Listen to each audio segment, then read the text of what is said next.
कादम्बरी देवी hall में बैठी किसी को कॉल लगा ही रही होती है कि तभी दरवाजे पर दस्तक होती है और एक पंडित अंदर आते हुए कहता है, जय राम जी की बहन जी, सब कुशल मंगल है ना? आइए आइए पंडित जी, अभी आपको ही फोन करने वाली थी मैं। बैठिए और कोई शुभ समाचार सुनाइए। कादम्बरी बहन जी, हमने तो आपको एक से बढ़कर एक अच्छे घर के रिश्ते दिखाए हैं आपके बेटे के लिए, पर बात तो आप किसी के आगे नहीं बढ़ने देती। इसमें बताइए मैं क्या करूं? पंडित जी, वो सब लड़कियां अमीर खानदान की थी और इतना महंगा रिश्ता करूंगी तो हमेशा अपनी बहुओं की उंगली पर नाचती रहूंगी। मुझे तो कोई ऐसे घर की सुशील लड़की बता दो जिससे मुझे रिश्ता करना महंगा ना पड़े। अजीब है बहन जी, वैसे एक लड़की है मेरी नजर में, गरीब घर की है लेकिन सुशील और स्वभावी है। हाँ तो लड़की की फोटो दिखाइए ना पंडित जी।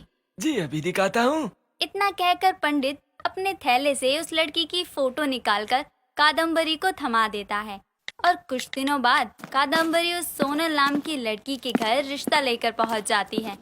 उनकी गरीबी और छोटा सा घर देखकर कादम्बरी लड़की की माँ जया से कहती है, देखिए बहन जी, वैसे आप जैसे गरीब और सस्ते घर से रिश्ता जोड़ने का विचार तो नहीं था मेरा, लेकिन पंडित जी ने कहा कि आपकी लड़की बहुत गुणी है तो हमने सोचा एक बार देखने में क्या बुराई है।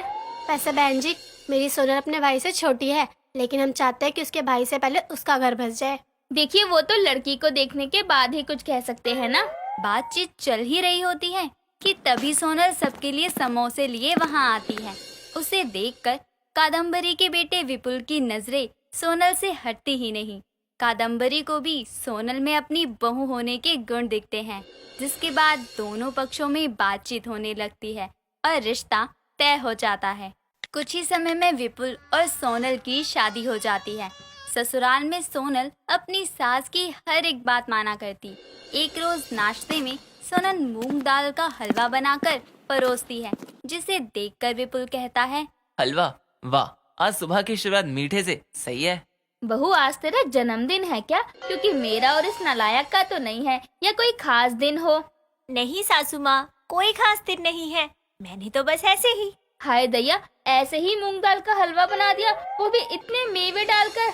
ऐसा है, मेवे घी मूंग दाल तो अपने मायके से नहीं लाई जो ऐसे बना रही है। माँ, आप ऐसा क्यों कह रही हैं? क्योंकि इस जैसी सस्ती बहू के लिए इस घर में कोई खजाना नहीं खुल रहा जो इतने महंगे मेवे को ऐसे ही कभी भी हलवा बनाकर सफा चट कर दे। आज तो बना दिया, लेकिन खबरदार जो मुझसे पूछे बिना ऐसा कोई पकवान बनाया तो। ठीक है सासू माँ, आगे से ध्यान रखूंगी। हाँ, और अच्छा भी यही रहेगा। अपनी बहू को इतना कुछ सुनाने के बाद भी कादम्बरी उसका बनाया हुआ हलवा पल में चट कर जाती है।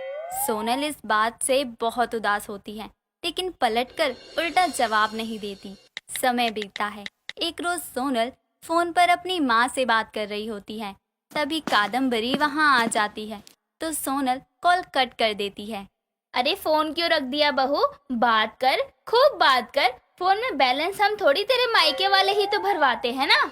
सासू माँ, वो कल माँ का कॉल आया था, अगले हफ्ते भैया की शादी है, तो मैं सोच रही थी भैया भाभी के लिए कोई तोहफा लेते जाऊं। खबर है मुझे तेरे भाई की शादी है, तुझे जो देना है दे, लेकिन मुझसे कोई उम्मीद मत रखियो, क्योंकि तेरी शादी में तेरे ससुराल वालों को तो कोई भंडार नहीं मिला था। अगर ऐसा था सासू माँ, तो आपने मुझे अपने बेटे के लिए चुना ही क्यों? देख बहू, ज्यादा मत बोल और जाकर शाम की चाय चढ़ा दे। मैं दुकान जा रही हूँ, कुछ देर में लौट आऊंगी। इतना कहकर वो चली जाती है। समय बीतता है। सोनल अपने परिवार के साथ अपने भाई की शादी में पहुंचती है। शादी का इतना बड़ा मैरिज हॉल देखकर कादम्बरी हैरान रह जाती है। साथ ही अपनी बहू के मायके वालों को महंगे कपड़े पहने चमकते हुए देखकर तो जैसे उसकी आंखें फटी की फटी ही रह जाती हैं और वो मन ही मन कहती है, हे भगवान, मैं कोई सपना देख रही हूँ क्या? मतलब मेरी सस्ती बहू का मायका इतना महंगा कैसे हो गया? अरे समधन जी, कोने में क्यों खड़ी हो आप? लगता है इतनी शानदार शादी देखकर हैरान हो गई हो ना आप। नहीं नहीं समधन जी, ऐसी कितनी ही शादियों में मैं गई हूँ। वैसे लड़की वालों ने काफी महंगा मैरिज हॉल बुक करवा दिया। ना समधन जी, लड़की वालों ने नहीं, लड़के वालों ने, यानी हमने। वो क्या है ना, अच्छे घर से रिश्ता जुड़ा है तो शादी सस्ते में कैसे निपटा देते। अच्छा, अब खाना जरूर खाइएगा, बहुत आइटम रखवाए हैं। मैं जरा अपनी बेटी से मिल लूं, क्योंकि शादी की तैयारी के लिए तो आपने उसे घर नहीं आने दिया।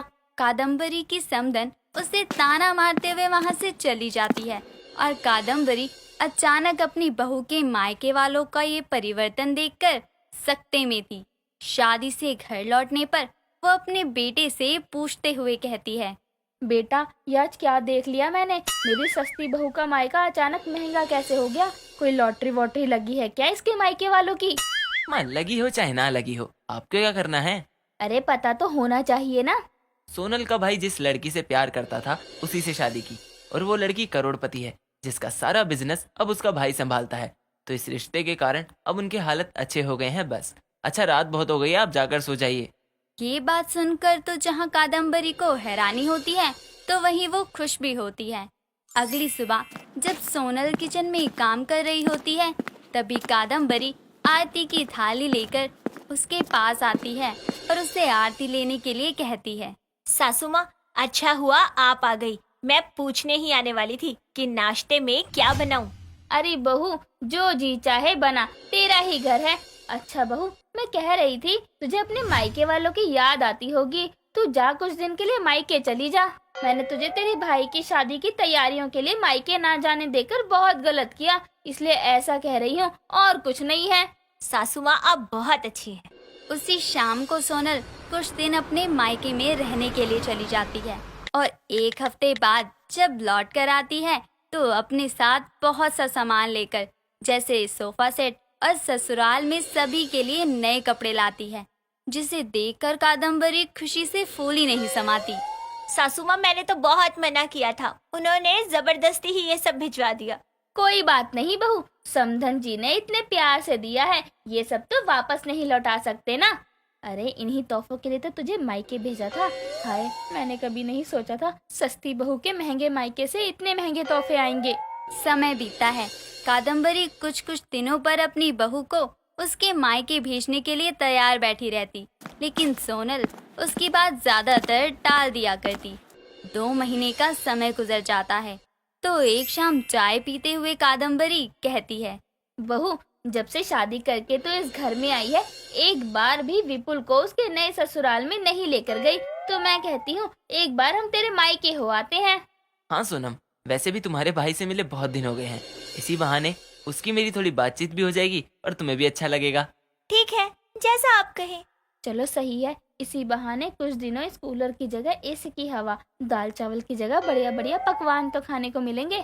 अगले हफ्ते ही सभी सोनल के मायके पहुंच जाते हैं, जहां उनकी बहुत आवभगत की जाती है।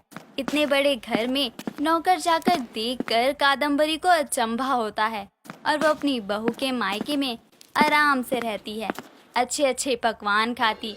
तभी एक दिन सोनल की माँ सोनल से कहती है, एक बात तो बता, तेरी सास में कुछ लाशर्म है या नहीं? मुंह उठाकर अपनी बहू के मायके चली आई तो आई, कब जाएगी ये?